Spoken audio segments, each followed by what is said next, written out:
Hello, ladies and gentlemen. Welcome back or welcome to my channel. My name is Isaiah Presley Lafone, and I am heartbroken to be with you today. Wish we could be speaking together under different circumstances. Really wish we could.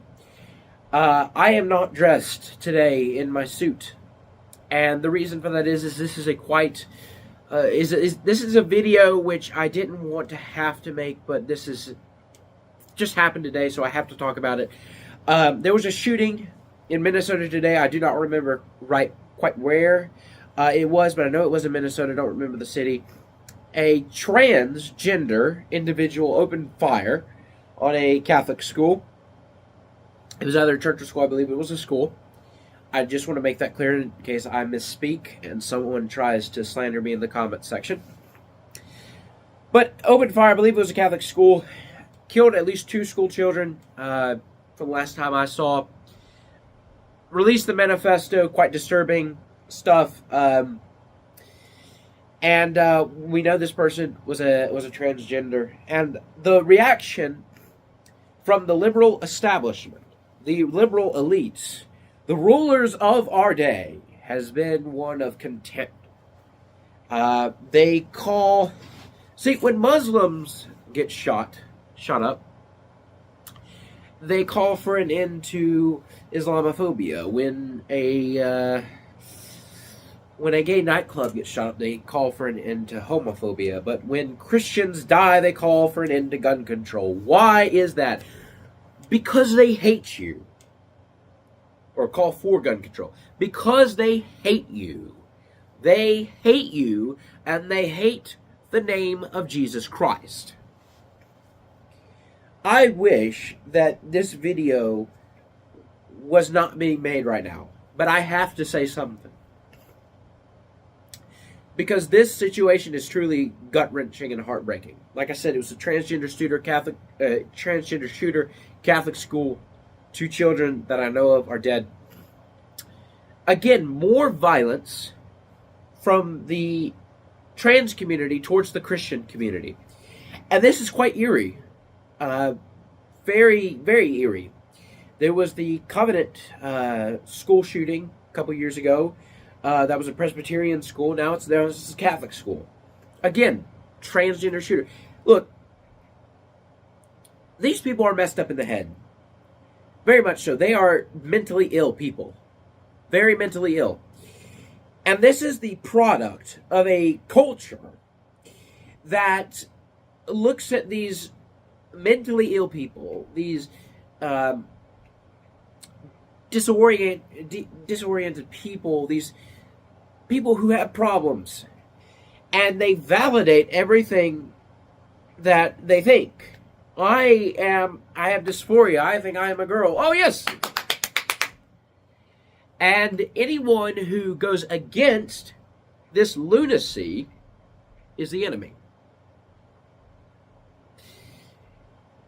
You can't have this attitude and this rhetoric, this nasty, nasty rhetoric coming from the left, coming from the liberals in society, and not expect that there's going to be violence. You tell these transgender individuals that Christians are these hateful, bigoted people, that Christians are your enemy. What do you expect is going to happen? And I know of a person on X who's a transgender himself, who's cheered on this whole situation. Because Christians are dying. They hate you. They hate Christ. And they justify it by saying these are bigots. Oh, they're bigots. Hateful people, so we must kill them. This is what happens when a culture fundamentally, resoundingly, fundamentally rejects the name of Jesus Christ, rejects its maker. We rejected God in the 1960s. In the age of the sexual revolution, look where we are now.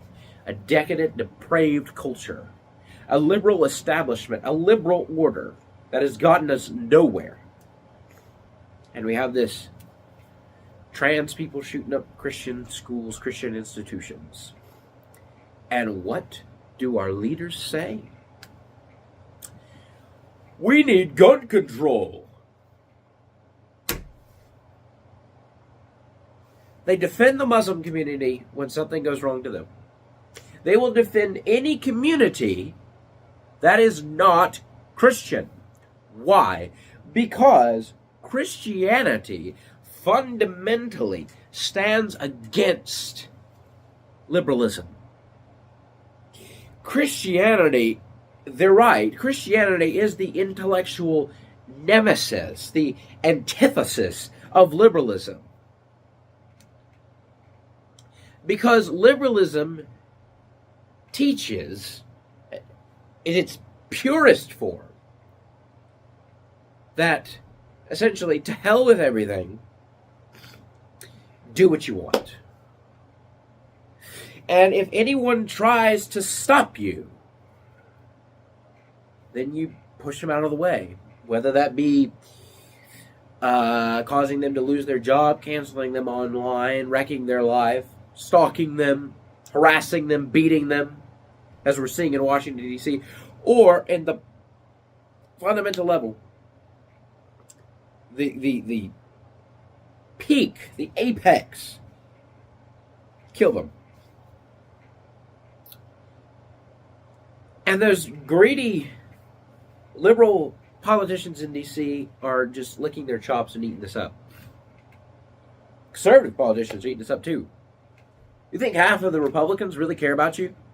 You think half of the Republicans who are sending their condolences and their platitudes and regards and prayers really care? No, they don't give a rip. They're just using it for political clout. And again, like I said, the Democrats cheer this on. Republicans, in a sense, cheer it on. In a sense. Because half of them just, they benefit politically for something like this.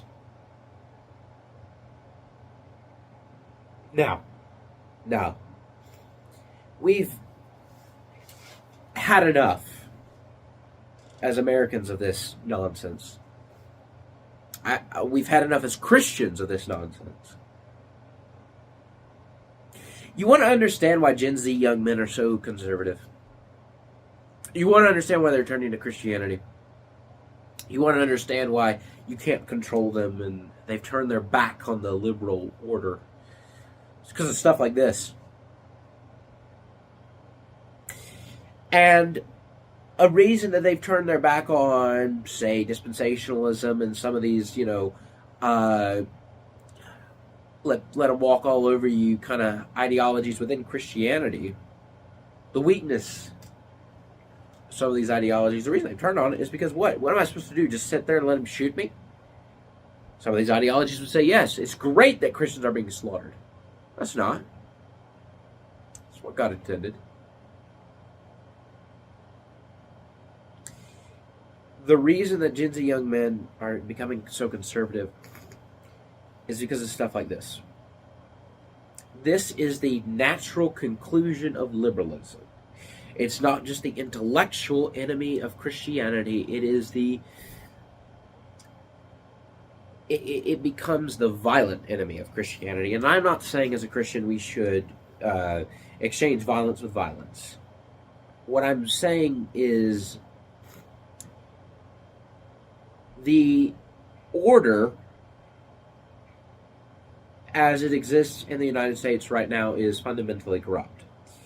Because it allows for things like this, and the politicians will do nothing to stop it.